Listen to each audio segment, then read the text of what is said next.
대곡을 하기에는 인원이 너무 적어요. 적은데 그렇지만 또 우리 또 성욱 목사님의 요청을 받아서 성실하게 하는 모습이 참 귀합니다. 잘 감당해 주시고 또 가는 데까지 가보십시다. 그래.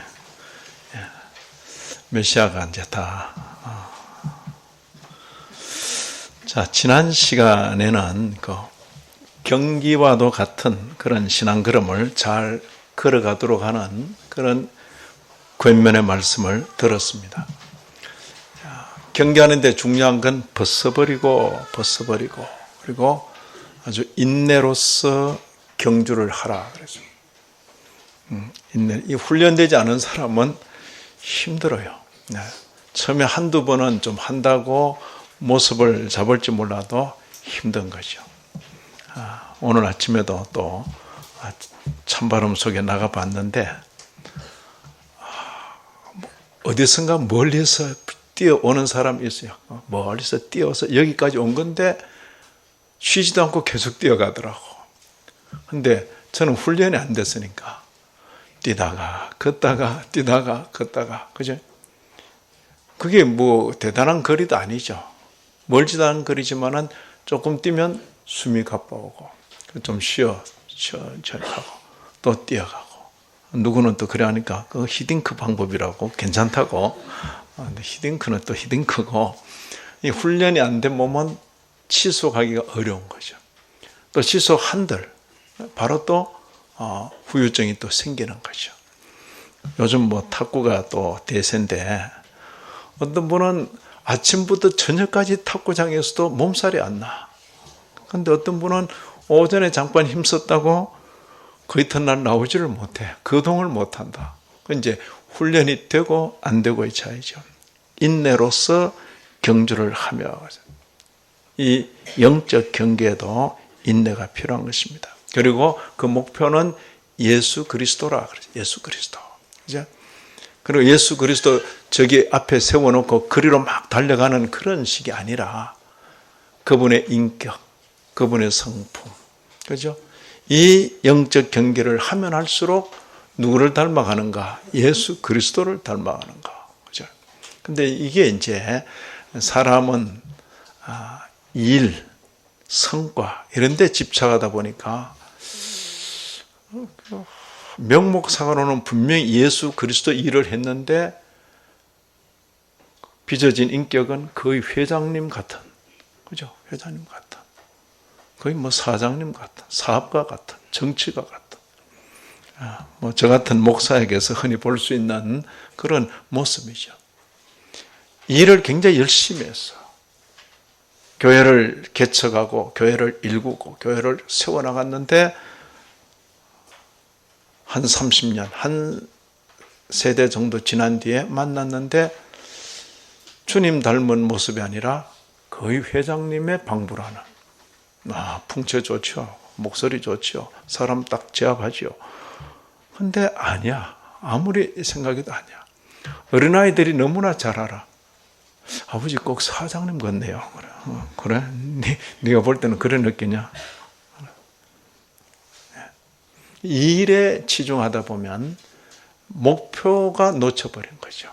결국 일을 성공시키고 일을 잘하고 그런데 주님은 놓쳐버린 그런 모습을 우리 스스로 반성하게 되는 것입니다. 자, 이 지상에서 내가 살아가는 이 영적 경기만 있는 게 아니라 눈을 들어 천상세계를 보면서 우리를 응원하는 구름대 같은 허다한 그 증인들을 보라. 그렇게 권하는 거죠. 혼자 달리고 있는 게 아니라는 겁니다. 자, 이런 내용을 읽으면 이제 임박한 어떤 경기, 임박한 그 경기를 앞두고 코치들이 그 선수를 훈련시킬 때 아무 선수나 훈련시키지 않아요. 선발된 선수를 훈련시킬 때 살살 봐주면서 한다. 가혹하게 한다. 그 가혹한 훈련을 이름하여 어떤 훈련이라? 소위 말해서 지옥 훈련이라. 지옥 훈련. 그 훈련을 하는 모습을 보면 이게 무슨 원수가 져서 저렇게까지 괴롭히나 싶을 정도로 그게 이제 대부분 선수들은 또 그 관계를 이해하고 그 가혹한 훈련을 감당해 가요. 근데 이게 이 정서적으로 잘 절제가 안 되는 선수는 한참 해나가다가 확 그냥 성질을 부리고 그냥 대들고 그냥 엎어버리고 그냥 나가버리죠. 그건 왜냐하면 정서적으로 이제 너무 이제 압박받아 보니까 못 견디고 폭발해 버린 거죠.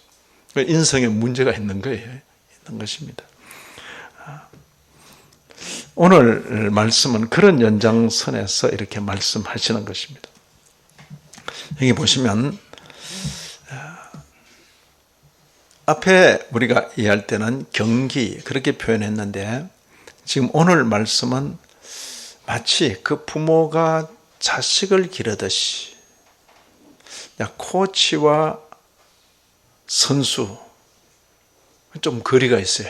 그래도 근데 부모와 자식 그러면 훨씬 더 이렇게 뗄래야 뗄 수 없는 어떤 그런 관계를 보이시는 말씀인 거죠. 특히 오늘 그 제목을 양육과 징계 이렇게 제목을 둘러 잡았는데 왜 이렇게 잡았냐면 우리 성경은 전부 그냥 징계로만 다 그냥 근데 조금만 이렇게 외국어 성경을 이렇게 읽어봐도 그렇지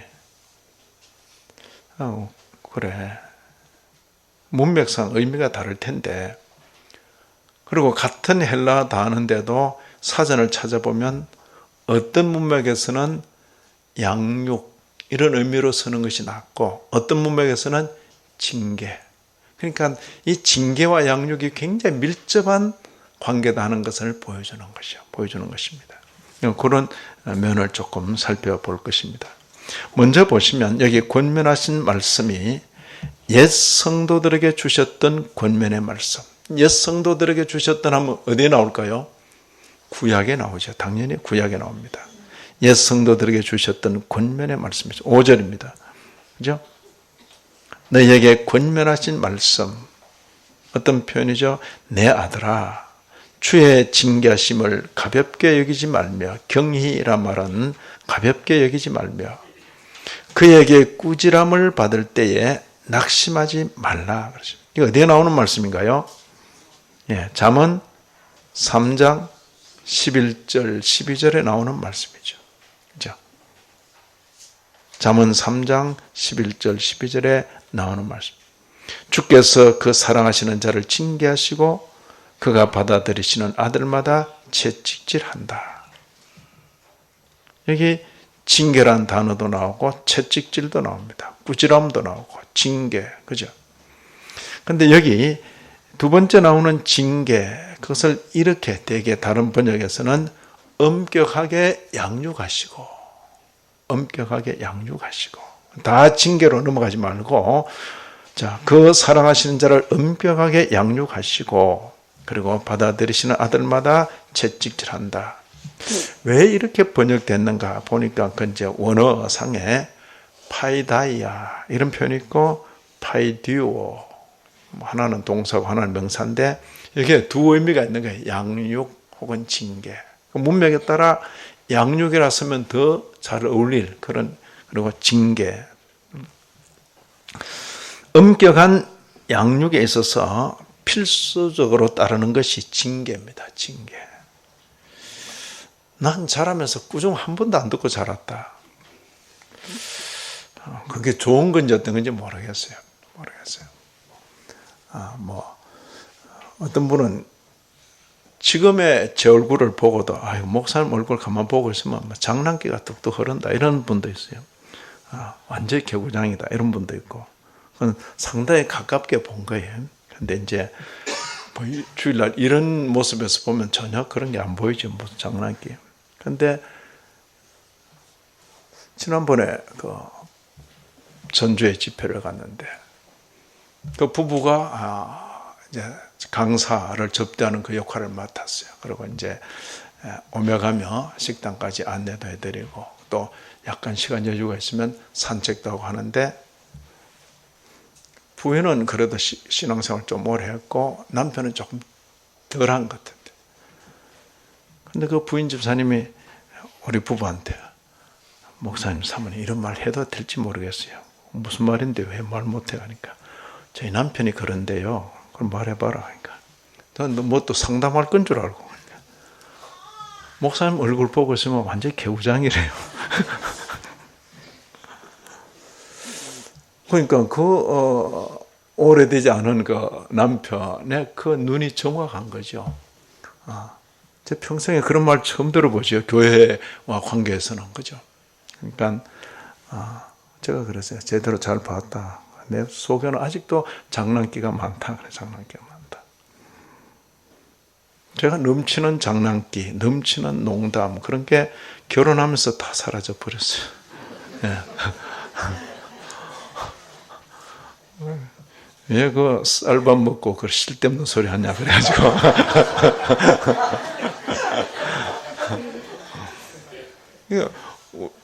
저희들이 자랄 때 그 분위기란 것은 참 농담, 우스개, 유머가 아니면 그 현실을 견딜 수가 없다고, 그죠? 그러니까 참 그렇게 이제 서로 웃으면서 웃기면서 때로는 너무 과해가지고 울리면서 그렇게 살아가는데, 다른 분위기에서 자란 한 사람이 우리 가정에 딱 편입되면서 완전히 재정리돼 버렸어요. 그죠? 농담을 진담으로 받아들여 버리니까 이게 이상해진다고, 분위기가. 그때 이후로 저도 이제 많이 사라진 거죠. 어쨌든.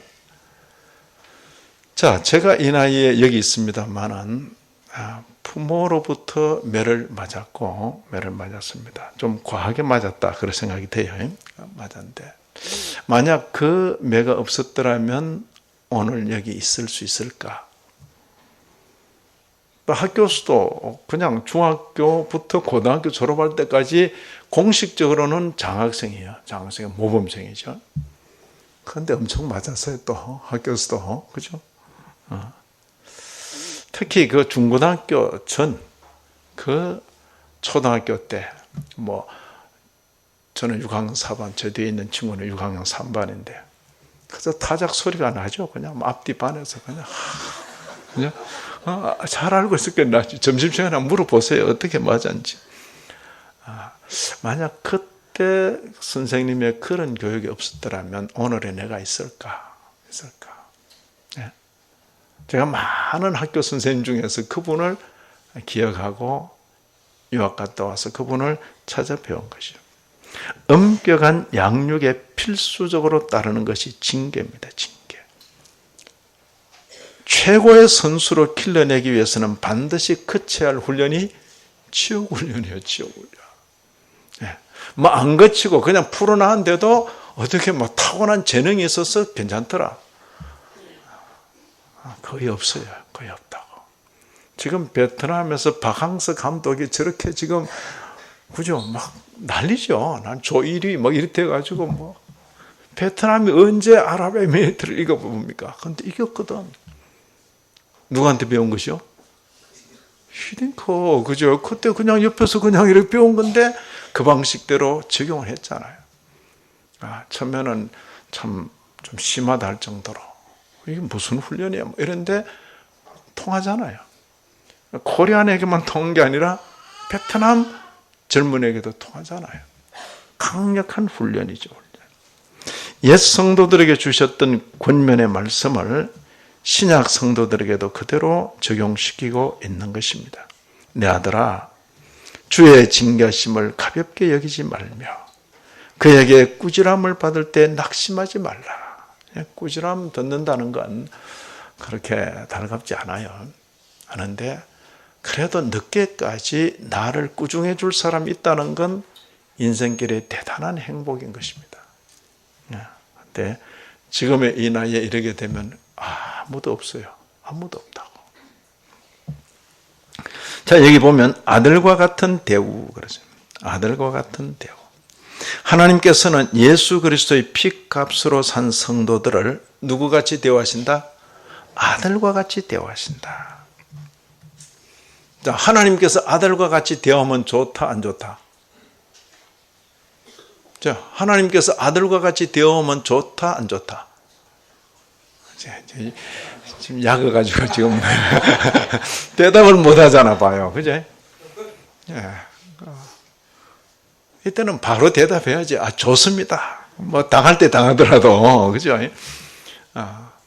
참 하나님께서 아들과 같이 대화하신다. 그럴 때는 굉장히 좋은 걸 기대하죠.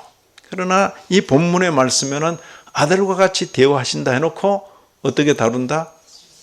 징계하고 채찍 때린다. 그 이야기예요. 하나님께서 아들과 같이 대화하신다. 아들과 같은 대우의 중요한 면은 징계, 채찍질 하는 것입니다. 여기 잠언서 여러 구절들을 거기 기록해 놓았습니다. 하나님의 자녀 교육 방식이라니까요.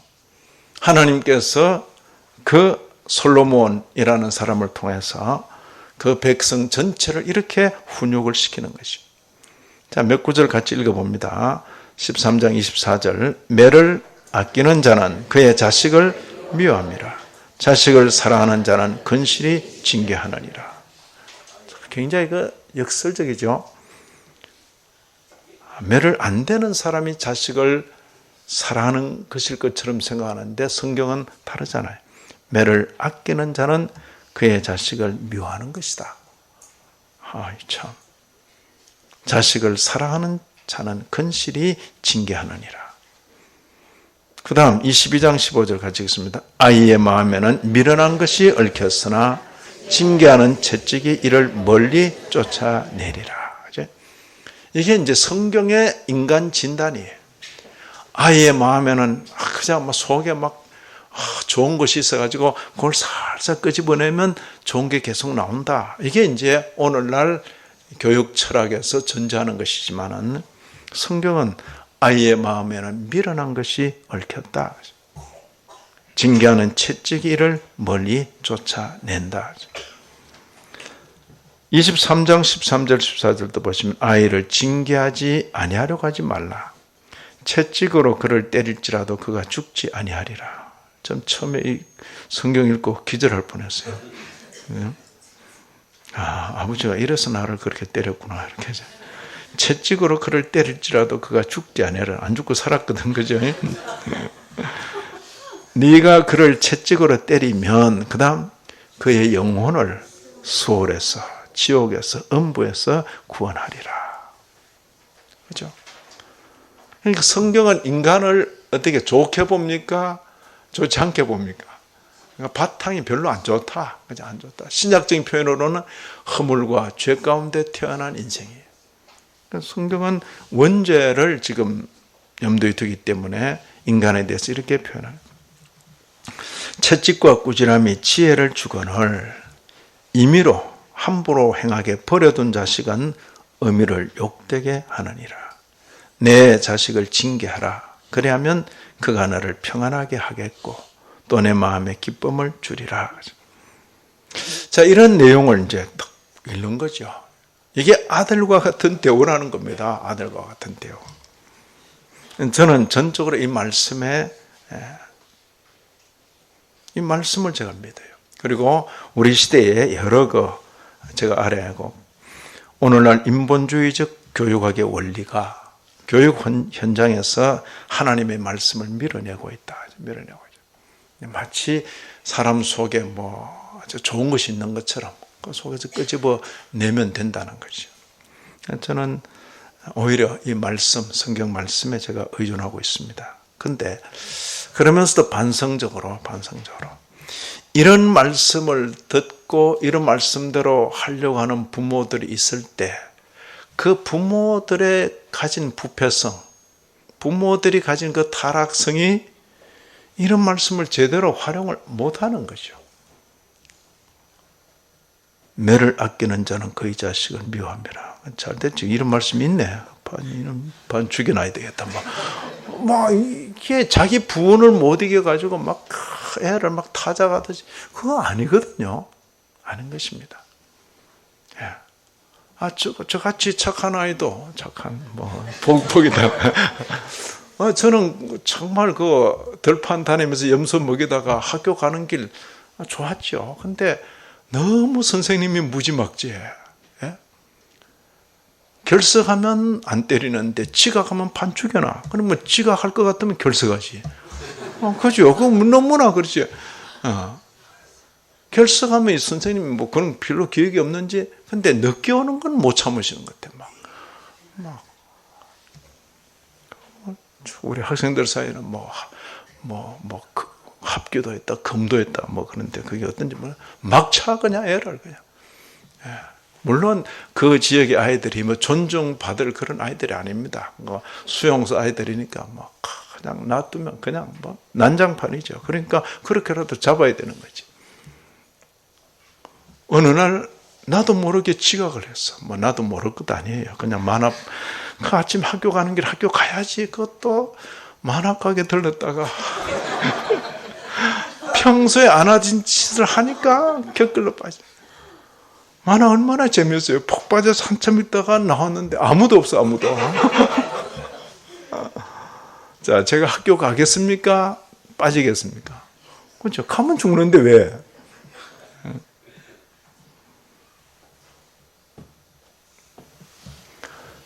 자, 부모가 돼가지고 자기 분을 못 이겨서 아이에게 매질하고, 그건 아니에요. 그걸 지금 권하는 거 아니라니까요.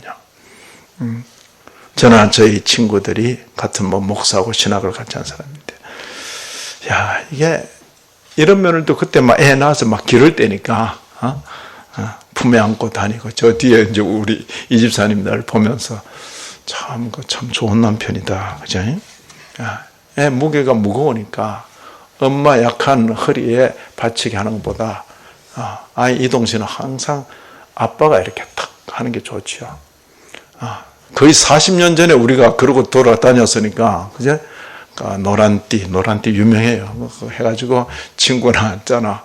둘 다 전도사인데 애 가슴에 달고 버스도 타고 온 시내 다녔지요. 그죠? 교회 갈 때도 그렇게 다니고 좀 유명했어요. 그죠? 자, 그런데 우리가 이 부운을 못 이겨서 애 때리는 건 아니다. 아니다. 그래서 이런 좋은 말씀은 부모의 그 부패성 때문에 잘못 적용되지 않는가, 그건 좀 조심해야 돼요. 그러면서도 이 말씀은 존중히 여겨야 되는 거죠.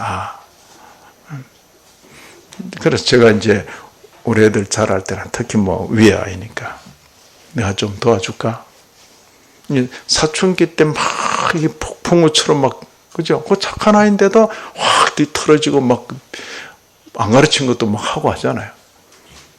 또 이제 말로 권하고, 어떤 때는 또 내가 좀 징계하는데도 감당이 안 돼, 스스로. 내가 좀 도와줄까? 좀 도와주세요. 몇 대 때리고 묻는 거죠. 그때만 해도 이미 다 성장하고 이제 중학교, 고등학생 되니까 부모와 자식 간에 충분히 그런 이야기가 되죠. 어릴 때는 또 다른 면이 있는 것이고. 자, 성도가 그런 징계를 잘 참아내는 것은 양육을 받기 위함인 것입니다. 양육. 징계 자체가 목적이 아니에요. 하나님께서 그 성도에게 바라시는 그 모습으로 자라는 것, 그 양육이지, 양육. 선수가 지옥 훈련을 참고 견뎌내는 것도 목적이 있죠. 뭡니까? 최우수 선수예요. 어중간한 선수가 아니라니까요. 우리는 그냥 참 눈으로 보는 관중에 불과하니까 김연아 보면 좋죠. 김연아 보면 지금도 보면 좋아요. 지금은 선전에 많이 나오더만 보니까 김연아가 추천하는 거 다 사고 싶은데 내가 살 게 없어. 보니까 별별 거 다 그것도 하더라고. 그 세 바퀴를 공중회전하고 안전하게 착지하기 위해서 얼마나 많이 엉덩방아를 찧어요. 찍고 또 찍고. 아마 우리 못 봐서 그렇지만 시퍼렇게 됐을 거예요. 쿵쿵 넘어지고 또 일어나고 또 일어나고. 결국 돌렸잖아요. 그죠? 트리플인가. 지금은 또 그 세 바퀴만으로 안 된다 그러더라고요. 김연아 후배들은 보니까 세 바퀴 반, 네 바퀴. 이제 점점 최우수 선수로 태어나기 위함인 거죠. 만약 징계가 없다면 성경은 뭐라고 말합니까? 그건 사생자다. 친아들이 아니다. 저는 이 말씀 앞에서 오늘날 많은 경우에 부모들이 자식을 사생자처럼 대하고 있다. 말씀에 비추어서. 목회자들이 교인들을 고객처럼 대하고 있다. 어떤 교회는 이거 대놓고 막 그냥 고객 만족 뭐 그렇게 하더라고. 그래서 나는 뭐 그렇게 목회는 배우지 않았어요. 목회를 고객 만족. 고객처럼 대하고 있는 거죠. 친부모 같은 그런 목회자가 그리운 때인 것입니다. 오늘 성경에는 친부모 이야기를 했어요. 친부모. 이걸 그러니까 이 세상에서 모두가 부모 없는 인생이 없는데 그 부모를 통해서 자라면서 꾸중 듣고 말 듣고 책망 듣고 때로는 매 맞고 그러면서도 이제 인생들이 자라잖아요. 뭐 어릴 때 그런 생각 한 번씩은 해봤을 거야. 근데 막 좀 크게만 해봐라. 막. 그죠? 저희가 사형제 자랐으니까 동생들은 언제나 형보다 나이 많아질 그날을 손꼽아 기다렸지만 결국 없잖아. 그죠? 그죠? 당연히 이제 1, 2, 3, 4니까 제가 제일 크고, 그 다음. 근데 어느 한 세월 지나고 나니까 나는 조그만해지고, 동생들이 별로 크지도 않은 동생들이지만, 그래도 나보다 더 건강하고 힘도 좋고. 그때는 힘으로 뭐 할 때입니까? 안 하잖아요. 우리가 육신의 아버지가 우리를 엄격하게 양육해도 우리가 공경한다 그랬어요. 육신의 아버지의 엄격한, 대개 이제 정상적으로는 그 자녀가 그 울타리를 벗어나지 않는 게 정상이죠. 모든 영의 아버지께로부터 징계를 받게 될 때에 우리가 살기 위해서 더욱 복종해야 하지 않겠는가. 그러니까 이 육신의 부모 자식 관계는 모형계시다 하는 것을 느낄 수가 있습니다. 우리의 신앙그러면 이 모형계시를 넘어서 제가 이제 부모 자식 관계 이야기를 하면 우리 가운데도 참 일그러진 부모 자식 그 관계 때문에 괴로워하는 부모도 있을 수 있고 괴로워하는 자식들도 있을 수 있는 것입니다. 그 부분은 하나님 앞에서 우리가 은혜를 계속 구할 수밖에 없어요. 시간이 지나버렸잖아요. 지나버리기 때문에. 어떤 경우는 부모가, 어떤 경우는 자식이. 그죠?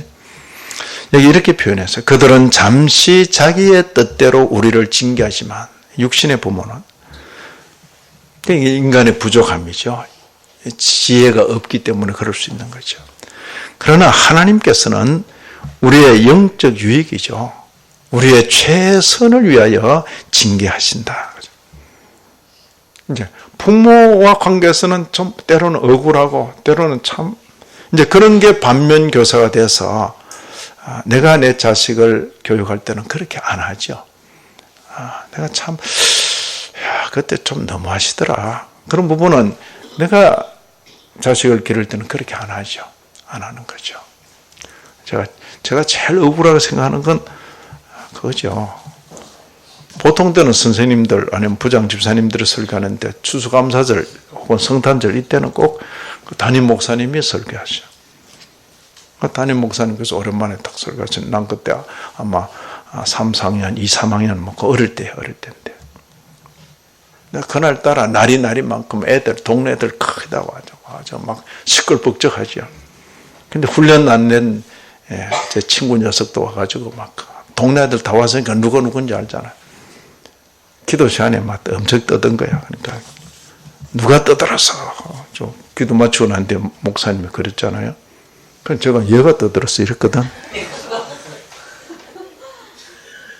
그러니까 그 목사님께서 나더러 김성봉 일어나 그래. 예. 집에 가서 엄마한테 기도 시간에 눈 떴다고 잘못했다고 말하고 그래. 제가 눈을 떴겠어요, 안 떴겠어요? 예? 눈을 떠야만 압니까? 목소리 들어보면 누군지 압니까? 그죠? 그 억울한 누명을 쓰고 또 일어나서 또 집에까지 갔다 왔잖아요.